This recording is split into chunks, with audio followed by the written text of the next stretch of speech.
अस्सलाम वालेकुम student, welcome back to genius coaching centre.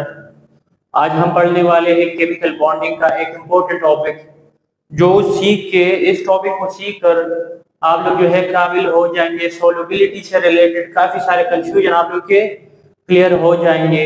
इसी तरह इलेक्ट्रोकेमिस्ट्री जो है या इलेक्ट्रोलाइसिस इलेक्ट्रोकेमिस्ट्री से रिलेटेड जो है आप लोग के काफ़ी कंफ्यूजन जो है वो भी खत्म हो जाएंगे, या इंटरमॉलिक्यूलर फोर्सेस से रिलेटेड वो भी आप लोग के कंफ्यूजन खत्म हो जाएंगे अगर आप लोग ये टॉपिक सीखेंगे। बोर्ड के पेपर में भी आता है लॉन्ग क्वेश्चन, और इससे एमसीक्यूज में भी उसमें भी इससे एमसीक्यूज ले लेते हैं। बोर्ड के पेपर में क्या आता है कि differentiate between properties of polar and non polar compound. Non polar covalent compound, polar covalent compound और नॉन पोलर कोवेलेंट कंपाउंड के प्रॉपर्टीज में क्या कर ले, डिफरेंसेस लिख ले। तो आइए सीखते हैं इसको, फिर इसके एग्जाम्पल करेंगे जो कि इंतहाई इंपॉर्टेंट है वो। अच्छा, इससे पहले ना मैं थोड़ा इंट्रो दे दूं, ऑलरेडी हो भी चुका है। पोलर कोवेलेंट कंपाउंड वो है जिसमें ना इलेक्ट्रोनेगेटिविटी डिफरेंस इंतहाई ज्यादा भी ना हो, मॉडरेट हो। क्या हो? मॉडरेट हो। और नॉन पोलर वो है जिसमें इलेक्ट्रोनेगेटिविटी डिफरेंस मतलब एटम के दरमियान इस एटम की इलेक्ट्रोनेगेटिविटी दूसरे एटम की इलेक्ट्रोनेगेटिविटी हम जब इसको माइनस करते हैं तो इससे इसका डिफरेंस कैलकुलेट हो जाता है। तो अगर ये डिफरेंस जीरो आया या स्मॉल आया तो फिर हम कहते हैं कि ये नॉन पोलर कोवेलेंट कंपाउंड है। और अगर ये एटम के बीच में जो इलेक्ट्रोनेगेटिविटी डिफरेंस है अगर ये थोड़ा सा ज्यादा आया तो फिर हम कहेंगे कि ये क्या है, पोलर कोवेलेंट कंपाउंड है। तो पहचानेंगे कैसे? अगर आपको कहीं पे कुछ कोई मॉलिक्यूल मिल गया उस पे पार्शियल प्लस पार्शियल माइनस लिखा हुआ था तो इसका मतलब कि ये पोलर कोवेलेंट कंपाउंड होगा। अगर पार्शियल प्लस माइनस वो नहीं मेंशन तो फिर नॉन पोलर कोवेलेंट होगा। अगर कंप्लीटली प्लस कंप्लीटली माइनस है तो फिर तो आयोनिक कंपाउंड होगा। आइए इसकी प्रॉपर्टीज सीखते हैं। नंबर पहला क्या है, polar and non polar covalent compound, उसके प्रॉपर्टीज मैंने स्टार्ट में ही बता दिया। पहला डेफिनेशन, पोलर कंपाउंड जो है ना आप लोग ऐसे भी कर सकते हैं कि बीच में लाइन ड्रा करके इस साइड पे पोलर लिख ले, इस साइड पे नॉन पोलर। अक्सर हम ऐसे ही वही कर लेते हैं, लॉन्ग क्वेश्चन में आते हैं। आप लोग उसी तरह भी कर सकते हैं और ऐसे भी, लेकिन ये थोड़ा मुश्किल है, वो वाला आसान होता है ज्यादा। तो सबसे पहले definition, they have unequal sharing of electron. ऐसे मॉलिक्यूल, ऐसे कोवेलेंट कंपाउंड या ऐसे मॉलिक्यूल जिसमें अनइक्वल शेयरिंग हो इलेक्ट्रॉन की तो उसको पोलर कोवेलेंट कंपाउंड कहते हैं। और ऐसे कंपाउंड जो जिसमें इक्वल शेयरिंग ऑफ इलेक्ट्रॉन हो जाए तो उसको हम नॉन पोलर कोवेलेंट कंपाउंड। तो पहला डिफरेंस हो गया, यहाँ पे अनइक्वल शेयरिंग है, यहाँ पे इक्वल शेयरिंग, पहला डिफरेंस हो गया। नंबर दूसरा, चार्जेस। तो चार्जेस, पोलर कोवेलेंट है partial plus and partial minus charge, partial positive and partial negative charge आते हैं पोलर में। फॉर एग्जांपल HCl, तो क्लोरीन की इलेक्ट्रोनेगेटिविटी ज्यादा है तो ये उस पे पार्शियल माइनस चार्ज क्रिएट करता है, जबकि अपने पड़ोसी पे पार्शियल प्लस क्रिएट करता है। कैसे करते हैं वो हम डिटेल में कर चुके हैं, फिर भी ये जो इलेक्ट्रॉन पेयर है वो क्लोरीन की तरफ आ जाता है करीब, तो अब माइनस चार्ज जिसके करीब उस पे माइनस चार्ज होगा पार्शियल माइनस, और जिससे दूर हो उस पे पार्शियल प्लस होगा, जाहिर बात है। नॉन पोलर कोवेलेंट है no charges, partial plus partial minus non polar पे नहीं होते। नंबर तीसरा, सोल्युबिलिटी, लेकिन पानी में। तो polar covalent molecule are soluble in water, HCl, HBr, HI hydrogen iodide, ये अगर आप पानी में डालेंगे तो ये प्लस माइनस में कन्वर्ट हो जाते हैं, मतलब वो कि ये पानी में सॉल्युबल डिसॉल्व हो जाते हैं, ये पानी के साथ सॉल्यूशन बना लेते हैं। जबकि non polar molecule are not soluble in water, non polar molecule जो है पानी में सॉल्युबल नहीं है। जिस तरह के CH4 आप लोग ले लें, CH4, मीथेन जो है वो पानी में सॉल्युबल नहीं है, क्योंकि वो जो है हम पढ़ते हैं सॉल्युबिलिटी के लिए एक रूल हमारे पास मौजूद है, क्या, लाइक डिसॉल्व लाइक। मैंने स्टार्ट में ही बता दिया कि अगर आप लोग ये सीखेंगे ना सही से तो समझ लें कि सॉल्युबिलिटी से रिलेटेड आप लोग काफी कंफ्यूजन क्लियर हो गए। लाइक डिसॉल्व, लाइक का क्या मतलब है कि मतलब जो जिसकी तरह होगा उसमें सॉल्युबल होगा, पोलर पोलर में सॉल्युबल होगा, नॉन पोलर नॉन पोलर में सॉल्युबल होगा, पोलर नॉन पोलर में सॉल्युबल नहीं होगा, और नॉन पोलर जो है वो पोलर में सॉल्युबल नहीं होगा।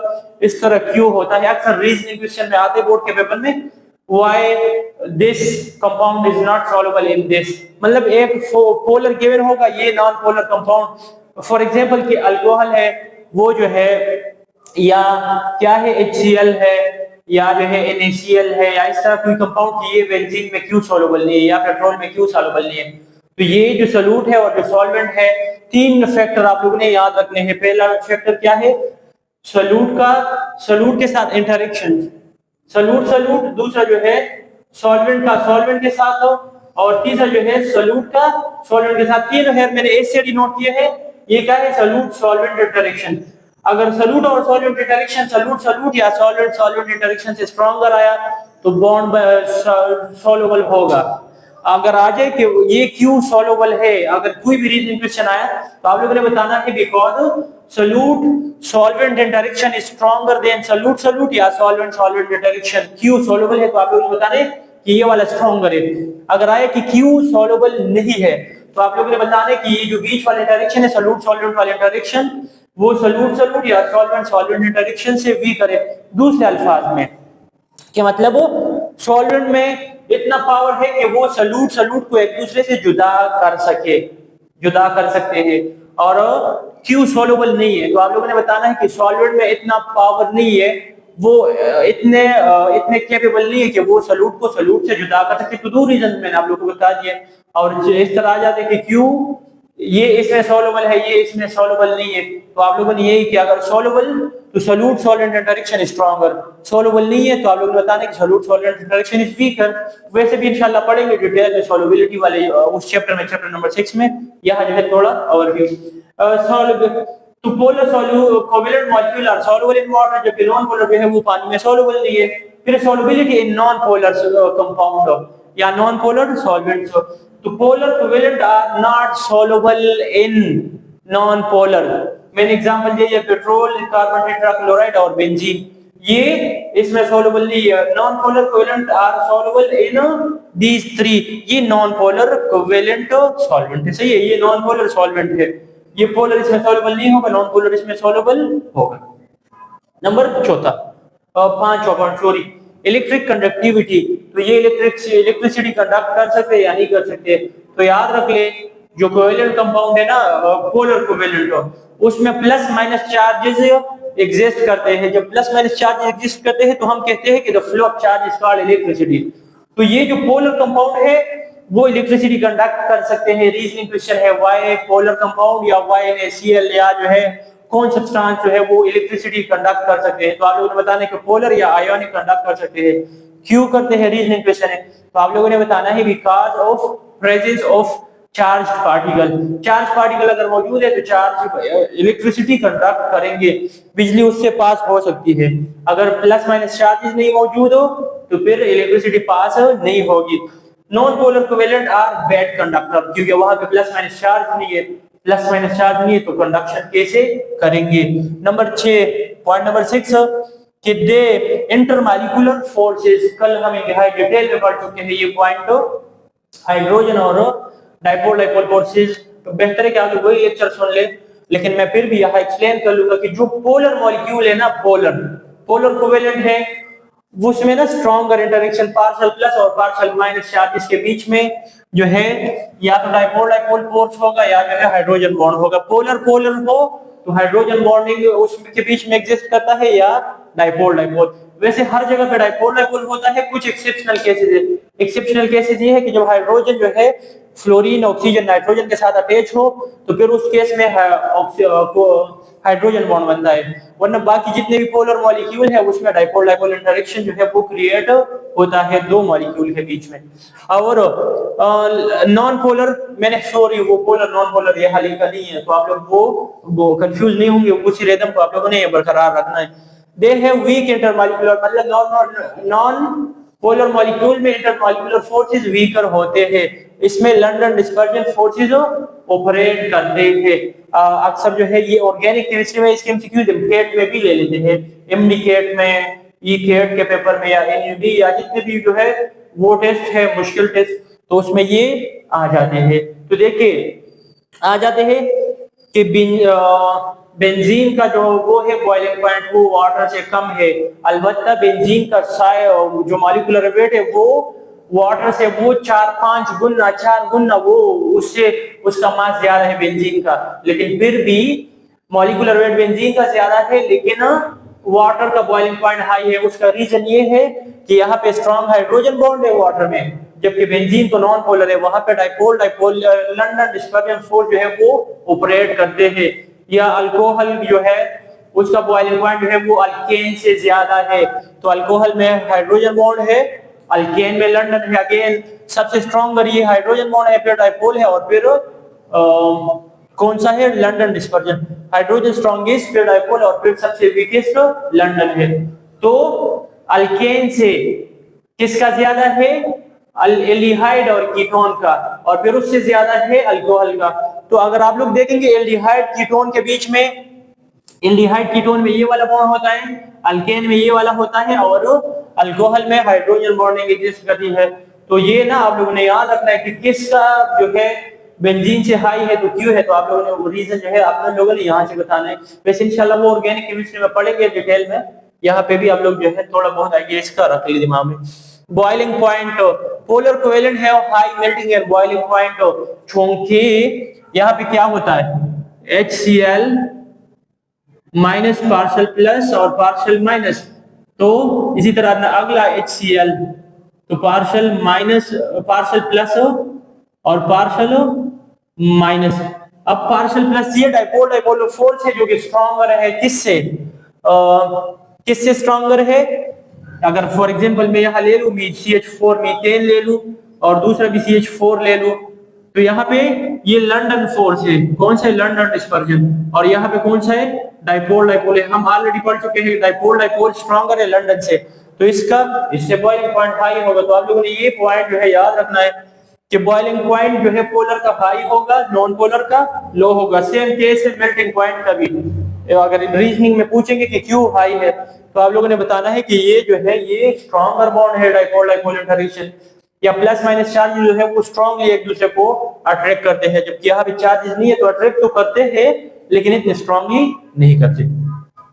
दूसरा आयन फॉर्मेशन, तो आयन मतलब प्लस माइनस चार्जेस, अगर पोलर मॉलिक्यूल को पानी में डिसॉल्व करेंगे तो वो जो है polar molecule form ion in water, polar molecule को अगर पानी में डिसॉल्व करेंगे तो वो जो है फॉर एग्जांपल HCl है, इसको पानी में डालेंगे तो H प्लस Cl माइनस में कन्वर्ट होता है, तो ये पानी में सॉल्युबल होंगे, HCl, H2SO4, HBr जितने भी पोलर है पानी में सॉल्युबल है। और non polar do not form ion in water, जो नॉन पोलर मॉलिक्यूल है वो पानी में सॉल्युबल नहीं है या वो पानी में आयंस नहीं बनाते, प्लस माइनस चार्जेस नहीं बनाते।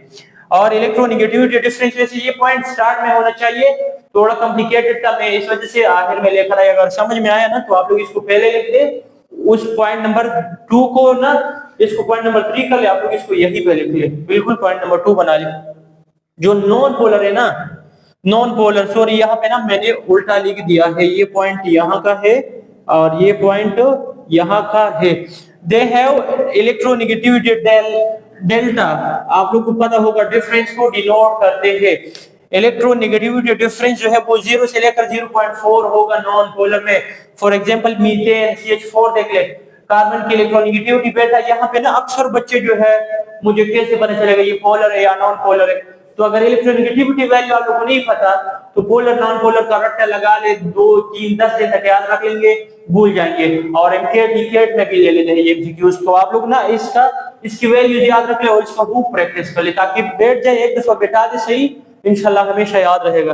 तो ये ना मुझे कैसे पता चलेगा कि पोलर है या नॉन पोलर है, पेपर में भी एमसीक्यूज में ले लेते हैं और ऐसे ना या एडवांस टेस्ट में भी ले लेते हैं, तो आपको पता कैसे चलेगा, इलेक्ट्रोनेगेटिविटी डिफरेंस से पता चलेगा।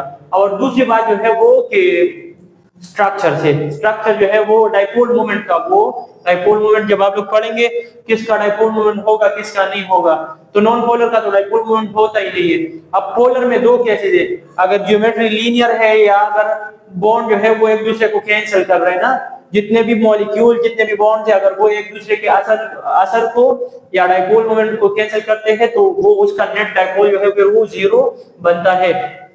तो ये ना ये देख ले, मैंने CH4 का कर दिया, एक और का भी मैं कर दूं, कोई मसला नहीं, लेकिन आप लोगों ने वैल्यू याद करनी है, डिटेल में ये टॉपिक हो चुका है। और पीरियोडिक टेबल में जो है हर एक एलिमेंट के ऊपर किसी साइड पे इलेक्ट्रोनेगेटिविटी की वैल्यू गिवन होती है। फ्लोरीन की 4.0 है, ऑक्सीजन की 3.8 या 3.5 है, इस तरह ना सब की गिवन है। आप लोगों ने वही से ही इसको सीखना है। मीथेन का C2H4 कार्बन का इसकी वैल्यू है 2.5, हाइड्रोजन की 2.1, जब माइनस करेंगे तो 0.4 आ जाती है।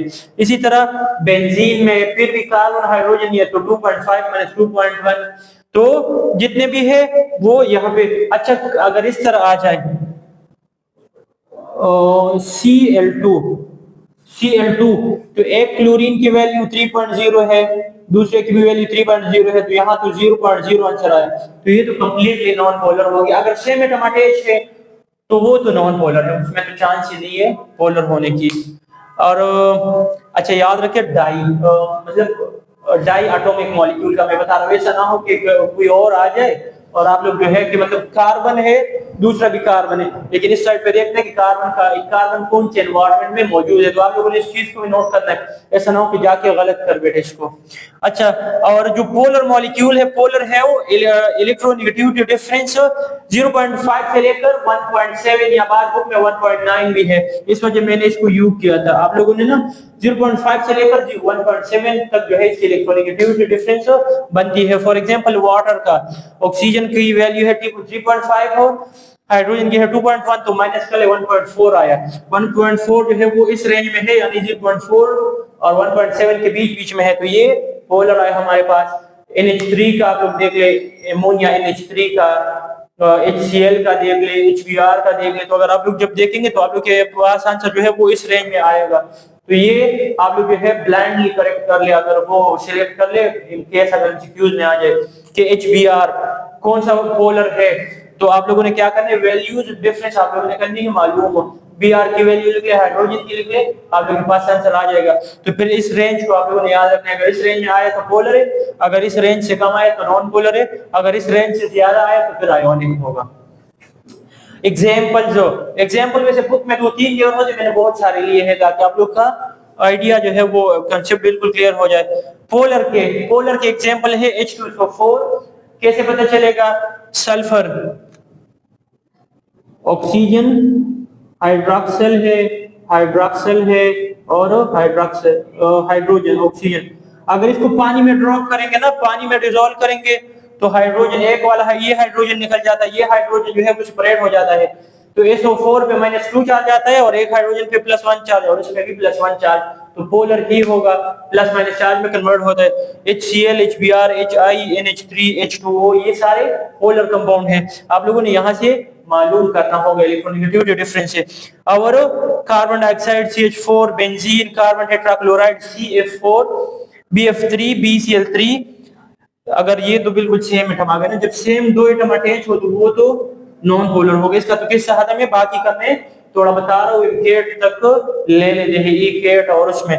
तो देखिए कार्बन डाइऑक्साइड अगर हम देखेंगे कार्बन के साथ वैसे अटैच है क्या, ऑक्सीजन अटैच है और ऑक्सीजन अटैच है, ये भी इलेक्ट्रॉन को अट्रैक्ट करते हैं, ये भी इलेक्ट्रॉन को अट्रैक्ट करते हैं, लेकिन जो है दोनों सेम एटम अटैच है। तो अगर ऑक्सीजन का पावर इंतहाई ज्यादा है लेकिन इस साइड पे भी तो ऑक्सीजन है, तो एक दूसरे के पावर को कैंसिल करते हैं, जब कैंसिल हो गए तो डाइपोल मोमेंट इसका 0 आया, तो कार्बन डाइऑक्साइड जो है वो नॉन पोलर आया। अक्सर बच्चे जो है यहाँ कंफ्यूज होते। CH4 याद रख ले, अब ये जो है अक्सर आता है, सी कार्बन के इर्द गिर्द अगर सारे एटम सेम अटैच है तो इसका डाइपोल मोमेंट या ये नॉन पोलर हो गया, इसका डाइपोल मोमेंट जो है वो 0 बनता है। ये देखिए carbon hydrogen hydrogen hydrogen hydrogen, तो इसका ना ये एक दूसरे के डाइपोल मोमेंट को कैंसिल कर लेते हैं, या जो वो है सारे सेम एटम अटैच है तो फिर ये नॉन पोलर होगा या इसका डाइपोल मोमेंट 0 होगा। अब कार्बन के अगर हाइड्रोजन अटैच है, क्लोरीन अटैच है, फ्लोरीन है, ब्रोमीन है, व्हाटएवर, लेकिन अगर सारे सेम एटम कार्बन के अटैच है, कार्बन कौन से ग्रुप का है, चौथे ग्रुप का है, इसके इर्द गिर्द अगर 4 सेम एटम आ गए तो इसका डाइपोल मोमेंट भी 0 होगा और ये जो है ये नॉन पोलर भी होगा। लेकिन अगर इस तरह हो जाए कि CH3Cl तो फिर डाइपोल पोलर भी होगा, डाइपोल मोमेंट भी 0 नहीं होगा, ये अक्सर इम्तिहान में ले लेते हैं। इसी तरह अगर ये CCl3 CHCl3 आया, कार्बन के साथ एक हाइड्रोजन और 3 क्लोरीन, तो फिर भी 3 एटम सेम, चौथा डिफरेंट आया, तो फिर भी इसका डाइपोल मोमेंट होगा CCl Br, I और F कार्बन के साथ सारे एटम अटैच है तो फिर भी डायपोल मोमेंट उसका होगा। अगर इस तरह हो गया कि CCl3 तीन क्लोरीन है और एक जो है वो फ्लोरीन आया, फिर भी डायपोल मोमेंट होगा। अगर तीन फ्लोरीन है एक क्लोरीन है फिर भी डायपोल मोमेंट होगा। अगर कार्बन के एटम इर्द गिर्द सारे एटम सेम है तो जीरो डायपोल मोमेंट या नॉन पोलर। और अगर इस तरह हुआ कि तीन एटम सेम आए चौथा डिफरेंट आया फिर भी वो पोलर होगा और उसका कोई डायपोल मोमेंट बनेगा। तो ग्रुप नंबर 4 के लिए मैंने ट्रिक बता दिया कि कार्बन या सिलिकॉन भी ग्रुप नंबर 4 का है, उसके इर्द गिर्द अगर सारे एटम सेम है तो ब्लाइंडली टिक कर ले इसका डायपोल मोमेंट और ये नॉन पोलर होगा और इसका डायपोल मोमेंट जीरो बनेगा। CCl4 CF4 तो ये तीनों तो ये तो सेम एक्सप्लेनेशन के अंदर कवर हो गए। और BF3 याद रख ले, बोरॉन। बोरॉन ग्रुप नंबर 3 वाले कौन से? ग्रुप नंबर 3 में बोरॉन अटैच, बोरॉन है और एल्यूमिनियम भी। अगर इसके इर्द गिर्द सारे एटम सेम अटैच हो गए तो आप लोगों ने याद रखना है इसका डायपोल मोमेंट जीरो है और ये नॉन पोलर होगा। बोरॉन तीसरे ग्रुप का है, एल्यूमिनियम भी तीसरे ग्रुप का है, वही एक्सप्लेनेशन ये वाला। बोरॉन और एल्यूमिनियम के इर्द गिर्द अगर तीनों एटम सेम आ गए dipole moment will be zero, molecule will non polar. अगर इस तरह हुआ यहाँ फ्लोरीन आया और बाकी दो क्लोरीन आए तो फिर कोई ना कोई डायपोल मोमेंट भी बनेगा और पोलर होगा। इसी तरह group number 2 beryllium, calcium, magnesium, इसके इर्द गिर्द अगर दोनों एटम सेम आ गए तो कार्बन डाइऑक्साइड वाला एक्सप्लेनेशन होगा। BeCl2, CaCl2, MgCl2 और CaF2, CaI2 ये सारे तो याद रख ले इसका भी डायपोल मोमेंट जीरो बनेगा और क्या होगा कि नॉन पोलर होगा। तो अगर कंफ्यूजन हुआ या क्वेश्चन मॉलिक्यूल आप लोग के पास मौजूद है तो लाजमी शेयर कर ले। आंसर आप लोग को मिलेगा। पहला तो आप लोग कोशिश कर ले प्रैक्टिस कर ले।